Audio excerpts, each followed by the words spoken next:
Bismillahir Rahmanir Rahim, Surah Hud, chapter 11. We will cover verses 69 to 83. The account of the nation of Lut will be covered in these verses. These are the references, and this is our contact in case there is any question or query regarding this presentation or even regarding other presentations. Recap verses 61 to 68 of Surah Hud. The people of the messenger Saleh were sent the guidance of Allah and were reminded about the bounties which they utilized for their benefit. However, those in a position of power and wealth decided to continue transgressing the laws of Allah and deliberately created imbalances in the society. Saleh was accused of giving up on the religion of their forefathers and was told to revert to the path of their ancestors. And we should remember that all messengers were born in that society and they inherited all that belief system, whatever was prevalent at that time among people. But they came out of it because they questioned their own existence and those belief systems, and then proceeded in the light of the wahi of Allah. However, he refused and instead warned them about the consequences of their evil path in life. He pointed out to them clearly and emphatically that the law of requital does not spare anyone and that the destruction is awaiting them on the path being pursued by them. He warned them not to create class divisions in the society and to share the natural resources of the earth provided by Allah with everyone. For this, they agreed with Saleh to use a she-camel as a sign from Allah and that it should be allowed to graze freely in the land. If we remember that he came to some kind of an agreement with the people because he insisted on equitable distribution of wealth as well as land resources. And they agreed with him, apparently, but underneath, they were not happy with that agreement. They went against this agreement and killed the she-camel, and as a consequence, accelerated the process of their own destruction. Their physical life was cut short through the destruction of their homes, and of course, all of them were killed. Messenger Saleh and Jamaat Momineen, they left the area before the destruction and then managed to establish the system of deen wherever they settled down. Summary of main points of today's presentation. Like the accounts of other past nations, here details are covered about the nation of the messenger Lut.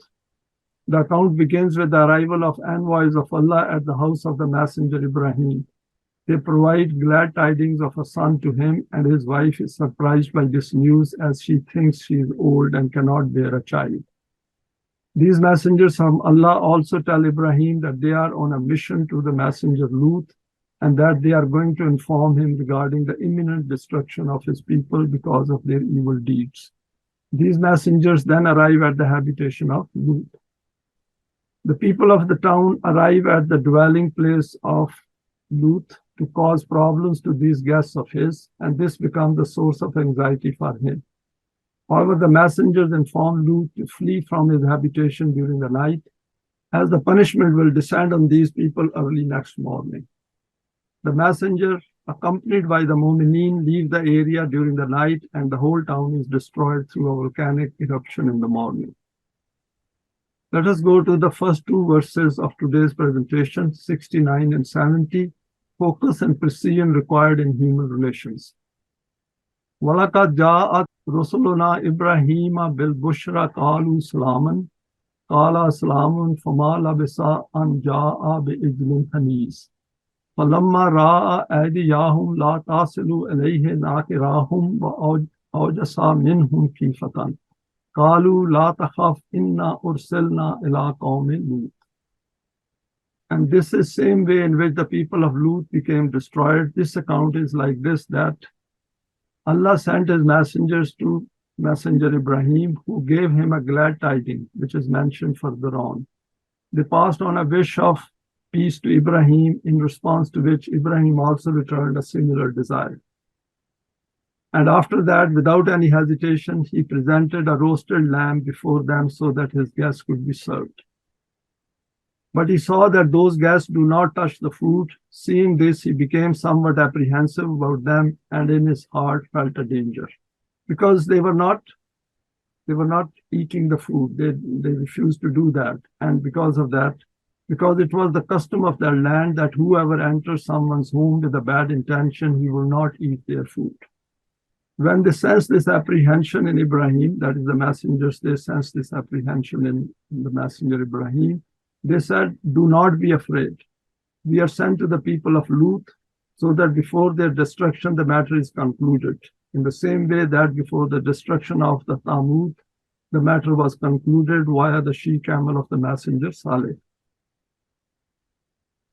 Now, some reflections on these two verses. Part of this account has also been covered in Surah Al-Hijr in verses 15, 51 to 74. There, these messengers are called guests of Ibrahim. It appears that these messengers were not previously known to the messenger Ibrahim. However, they knew about him and the circumstances of his family. It is interesting that the Quran has gone into the finer details of the inner apprehension of the messenger Ibrahim when he tried to serve them a specially prepared meal of roasted meat, and they did not partake of this. Possibly they were not hungry. The point to note over here is that the precision and firmness in the conduct of these messengers, that they were so focused on the mission for which they had come to the messenger Ibrahim and the mission for which they were proceeding towards messenger Lut, and they never got distracted because of food or because of other issues related to being a guest.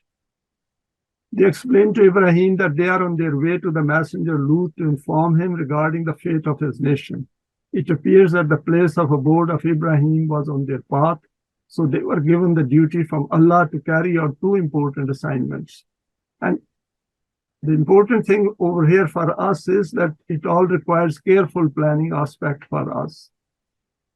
There is also a point about effective communication here for us. Always explain issues in detail so that these apprehensions do not become created. And if these are created, then this has to be explained so that people are not left with any suspicion or doubt, so that people are clear about their duties and responsibilities. This also helps to eliminate any fear and apprehension. Verses 71 to 72, glad tidings for the family of Ibrahim.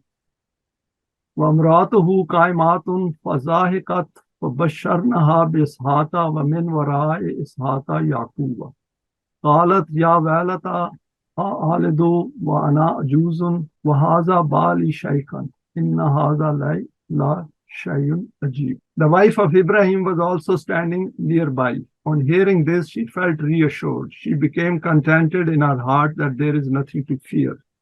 At this time, we gave her glad tidings of the birth of Ishaq, and also that after Ishaq, a grandson Yaqub will be born to them. And in this way, in this land, after the destruction of Lut, his generation will multiply.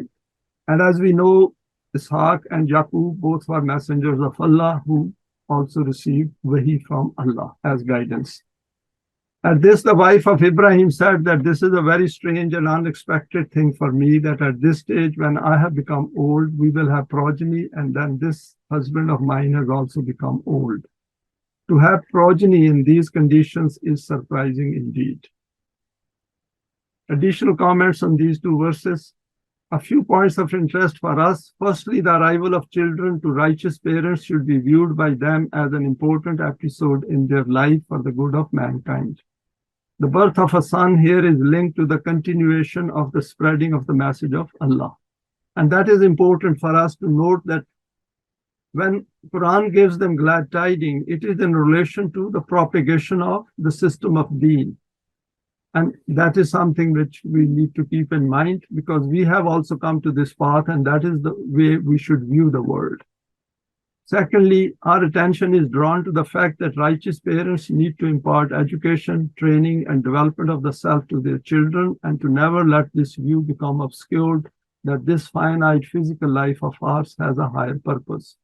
If we wish to have a better world in the future, then we need to work for it 24/7. Thirdly, when we become Momineen, then each event in our life should be viewed in the light of the wahi of Allah. The late arrival of a son is viewed with a special context in this account of the messenger Ibrahim and his family. These children played an important role in relation to the system of deen. For example, we have gone through a number of details under the account of Hazrat Yusuf in chapter 12. Next verse, 1173, righteous families given glad tidings.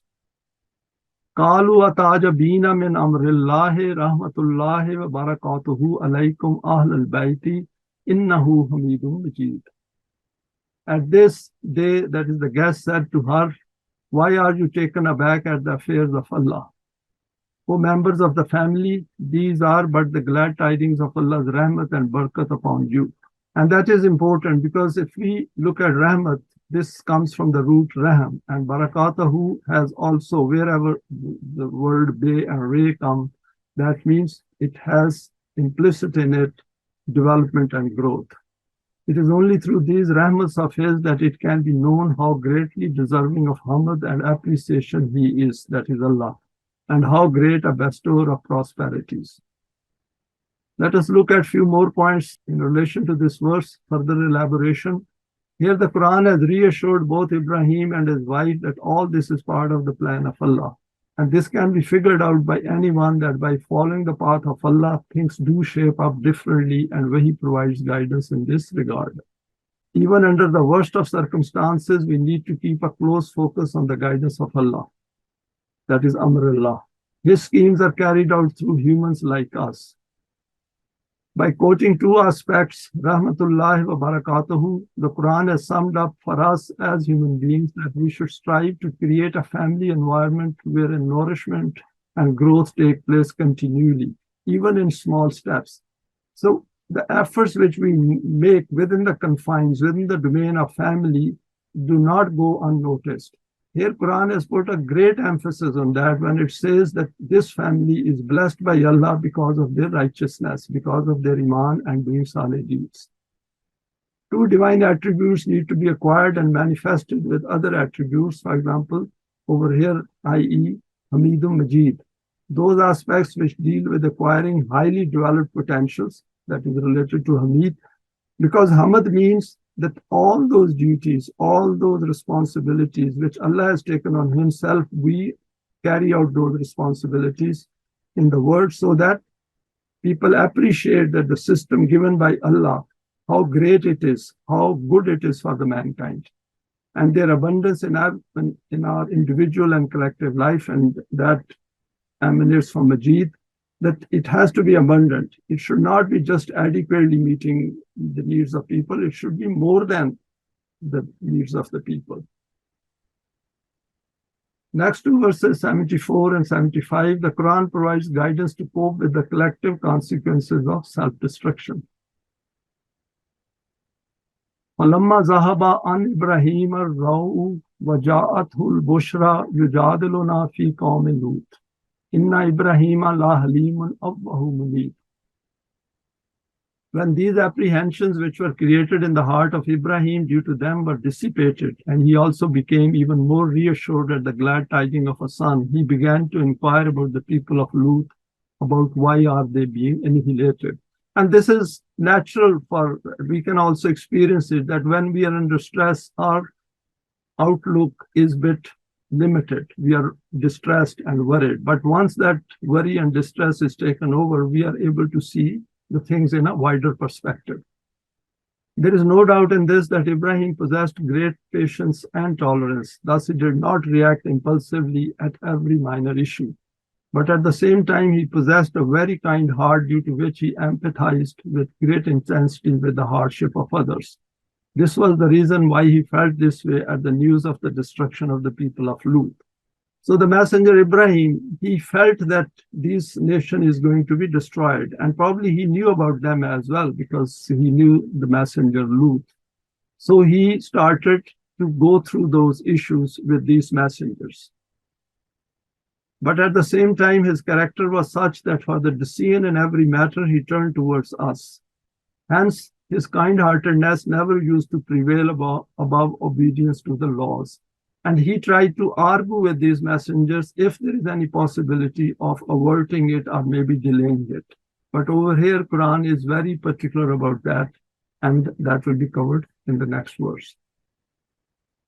Now, further comments on these two verses. A few points of interest for our guidance are noted in these two verses. Firstly, events in the human world result from our choices and actions in the world as we live our lives. The Quran asks us to relate these events and their outcomes within the permanent values as well as the relative values of man-made systems. Because we can only come to right conclusions if we know on what values the existing man-made system is being managed and running. And then we know what are we missing, what is the importance of running this system under the permanent values. And the difference will be very evidently clear with us that there are gross injustices done under the man-made systems. This helps to compare and contrast the outcomes. Secondly, it helps in our own education and training. And this is important because if we do not understand the man-made system, how are we going to understand the system of Deen? Because it has to be transitional, it has to move from the man-made system towards the system of Deen. And in evaluating the state of development of our own self. Here the messenger Ibraheem appears to argue with these messengers about the fate of the people of Lut. However, he alters his opinion based on the facts presented to him, though the Quran does not go into their details. And this is something which we have to figure out our own selves by relating to the world in which we live. Thirdly, being inclined to be kind and compassionate also demands that we should look at the facts before us, the consequences of the deeds of others, and the matter of the establishment of Deen. Because if we, being the beneficiaries of the existing man-made system, and think that it should continue like this, then we should forget about the system of Deen. Then we will never go on to the next stage, and we will never be ready for the next stage. And that is the point we should keep in mind. If we wish the system to be established, then we need to look at things keeping in mind this thing. Next verse, the law of requital is immutable. Ya Ibraheemo arid an haza, innahu kad ja'a amru rabbika, wa innahum atihim azabun ghairu mardud. The important part over here in this verse is innahu kad ja'a amru rabbika. That is, Rabb has come here as an attribute. They said, "O Ibrahim, leave this idea aside that that nation becomes saved from destruction, because it's not going to be saved from destruction just because you are trying to argue about it. The reality is that according to the law of your Rabb, the time for the manifestation of the results of the deeds of this nation has arrived. Now that destruction is about to visit them, which cannot be reversed." Further comments on this verse. This verse makes clear the issues mentioned in the previous two verses. The Quran guides Ibrahim that Allah's law of requital is immutable, and when the minimum well-defined threshold is crossed by the collective conduct of a nation, then the law of Rububiyyah demands that the next stage should commence. Because the next stage cannot commence unless the previous stage has been completed. All man-made systems have their expiry dates decided in direct proportion to their deeds. When this date arrives, then they need to be eliminated, and the desires and prayers of anyone have no effect. Such recompense arrives according to the law of Mashiach of Allah. Verses like this should be used as a reminder by us, i.e. the students of the Quran, so that we do not waver in our firm resolve on this path of Deen. We also need to continue to remind others within our domain of responsibility. Next verse 1177, the Quran points to effects on human psyche. وَلَمَّا جَاءَتْ رُسُلُنَا لُوطًا سِيَّ بِهِمْ وَذَاقَ بِهِمْ زَرْعًا وَقَالَ هَذَا يَوْمٌ عَسِيرٌ. Hence, after taking their leave of Ibrahim, when our emissaries reached Lut, he became worried because of them, and due to his feeling of helplessness, he thought in his heart that today is a day of great calamity. Let us see what happens. And this was natural because Messenger Lut knew the conditions under which he was living. The town has more or less completely become evil, and they were opposing him.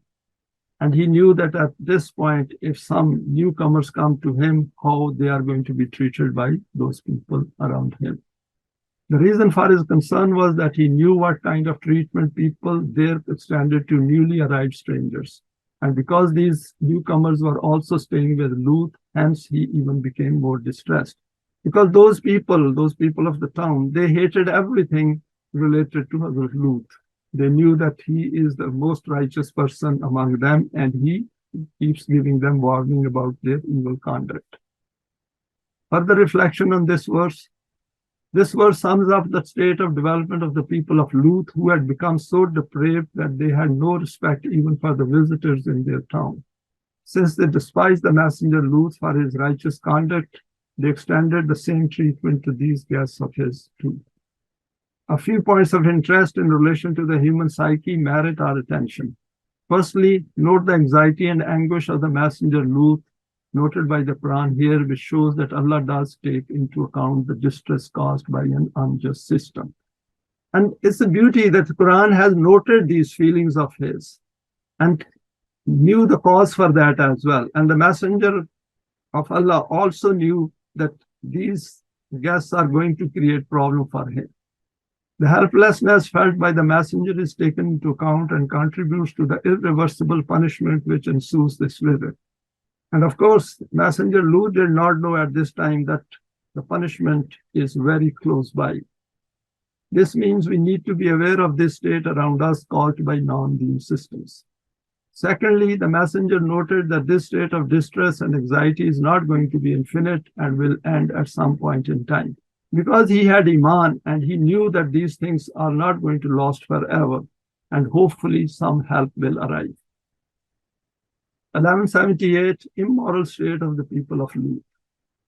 وَجَاءُوا قَوْمُهُ يُهْرَعُونَ عَلَيْهِمْ وَمِنْ قَبْلُ كَانُوا يَعْمَلُونَ السَّيِّئَاتِ قَالَ يَا قَوْمِ هَؤُلَاءِ بَنَاتِي هُنَّ أَطْهَرُ لَكُمْ فَاتَّقُوا اللَّهَ وَلَا تُخْزُونِي فِي ضَيْفِي أَلَيْسَ مِنكُمْ رَجُلٌ رَشِيدٌ. A number of points covered in this verse about the state of those people. Having heard of the news of the arrival of strangers, the people of Lut came rushing towards them in a state of intoxication. That means they were keeping an eye on what Lut was doing and who was visiting him and who was leaving his house. They had been long addicted to practicing abominations. He said to them, "O my people, here are your wives who are like my daughters whom you have discarded. They are more proper companions for you. You should therefore turn to them. You should adhere to Allah's laws and do not grieve me in the matter of my guests. Is there no right-minded man amongst you who can act righteously and not let reason and sense fly from sight?" And see, what happens is that the family life is destroyed whenever the evil spreads. And that is why this disease of homosexuality spread through that town. And this is, we can observe even in today's world what is happening to the family life and to the education and training of children. And this is the point which we should keep in mind as we go through this account. All evil deeds lead towards self-destruction. When the people of his town heard about these visitors of Lut, they ran to him and desired to do evil to them. And evil over here does not mean that only this salient issue was infected or was affecting those people. It was far bigger, but Quran, of course, takes out the major sin or major crime of each nation. The people of Lut indulged openly in homosexuality, and the Quran has pointed to this perversion of theirs as the main cause for their destruction. We need to note that it takes generations for results to materialize under the law of Allah. Here the messenger Lut reminds them again that under the natural biological order created by Allah, the relationship is between a man and a woman within the context of a family. This aspect covered in detail in Surah Yusuf. Then Lut once again warns them in the presence of these messengers of Allah that the conduct of these people is causing him great pain and distress, and that they should refrain from doing this.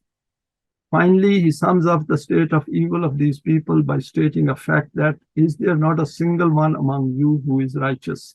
If you remember in the case of Hazrat Nuh as well, when he says that these people, that is his nation, has reached that stage that there is no hope of any more people coming among them, even children who are not infected by the evil these people are doing and spreading in the land. When evil spreads like cancer, then it reaches everywhere within a nation. Next two verses 79 and 80, we need to warn people about perversion. قالوا لقد علمت ما لنا في بناتك من حق وإنك لتعلم ما نريد قال لو أن لي بكم قوة أو آوي إلى ركن شديد. They replied, you know very well that we do not have any interest in the women whom you call your daughters, and you also know what our intention is. A lot is implicit in this small part of this verse, where we can relate it to the world in which we live. Lut replied that, how I wish I myself possessed the strength or had some other powerful support with the help of which I could prevent you from these actions. Further comments on these two verses.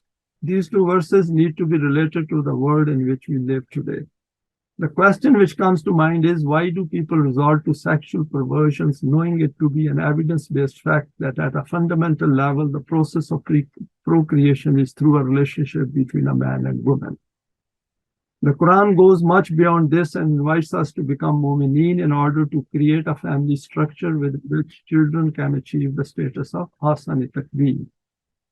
And I've quoted this verse 2 to 21, in which the precondition for marriage is also stated. Here, the Quran has guided us in this regard that once sexual perversion acquires the form of a widespread evil, then people's psyches change and they become arrogant and ignore every warning. So they are not going to go back from this position which they have acquired over a long period of time. Their minds literally become very evil. This is that state of becoming deaf, dumb, and blind to which the Quran has referred to in a number of verses. Such people then lose their right to exist in Allah's world and their physical stay is cut short. Because all of us, all human beings are going to die at some place. So over here, the law of requital, what it does is that their physical stay in this world is cut short because they create so much fasad on Allah's land, then they cross that threshold, that time of respite ends for them.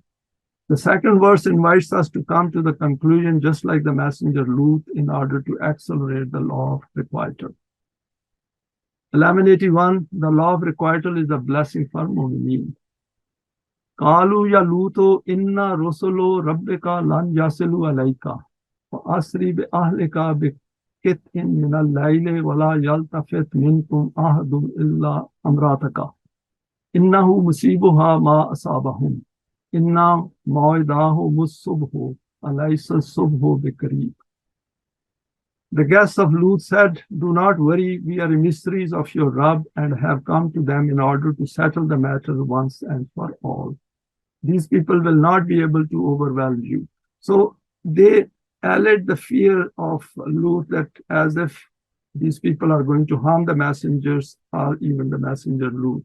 So these emissaries of Allah, these messengers from Allah, they told him not to worry about it. Over here, they will not be able to do any harm to us as well as to you. You will remain protected from their transgressions. So there is a great lesson for us as of today. What you need to do is that when part of the night has passed, then get out of this place, taking your companions with you, and leave this land with such conclusiveness that you do not even turn around to glance back at this place. All of your companions will leave with you, except your wife, who will not accompany you, because she associates herself with the other group. Hence, she will face the same fate which the others are about to face. The time for their destruction has been fixed for the morning, and there is not much time left for the morning. Some finer aspects of this verse. The visiting messengers of Allah came to the rescue of Lut and told him not to distress himself with the conduct of these people. In fact, the psychological state of the messenger Lut indicates why these messengers were sent towards him, just to provide him not only the time of the destruction of those people, but also to provide him reassurance. They are doing what they are meant to do through the choices they have made. They are beyond repair, and the time has arrived for their ultimate reckoning. Here, the Quran has not gone into further details. For example, what subsequently transpired between these visitors and the people of the town who had gathered near the abode of Lut. These messengers briefed Lut regarding the impending punishment and asked him to start preparing to quit the town together with those who had accepted Iman. However, he is also informed that his wife will refuse to accompany him as she will prefer to stay with the rest of the evil crowd whose fate is sealed due to their evil deeds. Because people who go against Allah's wahi, Allah's guidance, they think they are succeeding. They think that they have enough physical strength to survive any impending punishment. Firstly, they don't think that the punishment will come, this destruction will come. And then they see around their houses and see around the system which is established, and they say, no, this system cannot be destroyed. It is so strong. And this we see even in today's world as well. Note the precise time of destruction in this account is given to the early morning when the people will be fast asleep. Verses 82 to 83, we need to discover the scales. فَلَمَّا جَاءَ أَمْرُنَا جَعَلْنَا عَالِيَهَا سَافِلَهَا وَأَمْطَرْنَا عَلَيْهَا حِجَارَةً مِّن سِجِّيلٍ مَنْضُودٍ مُّسَوَّمَةً عِندَ رَبِّكَ وَمَا هِيَ مِنَ الظَّالِمِينَ بِبَعِيدٍ. Consequently, when the time for this destruction arrived, then all the tall buildings of this habitation came tumbling down and became flattened.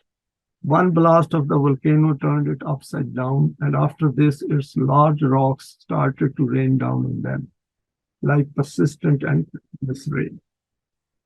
Those stones began to descend upon them as a message of death from the direction of Allah. There is a lot of precision in these two verses, and we should look at Lugat al-Quran if we are interested to figure out further details. This is because, according to the law of requital, the punishment of destruction is never far from unjust people, lest it takes time to reach there, and in the meantime, they take protective measures for themselves. Because the way law of requital works is that once the time of respite ends, then people do not get any time for any physical protection, or they think they will escape it. Ultimately, the law of requital catches up with the criminals. In these two verses, the Quran has noted precisely and graphically how the punishment was meted out to the evil people of that town. A few points require reiteration. Firstly, the punishment arrived as a consequence of their deeds as per the law of requital.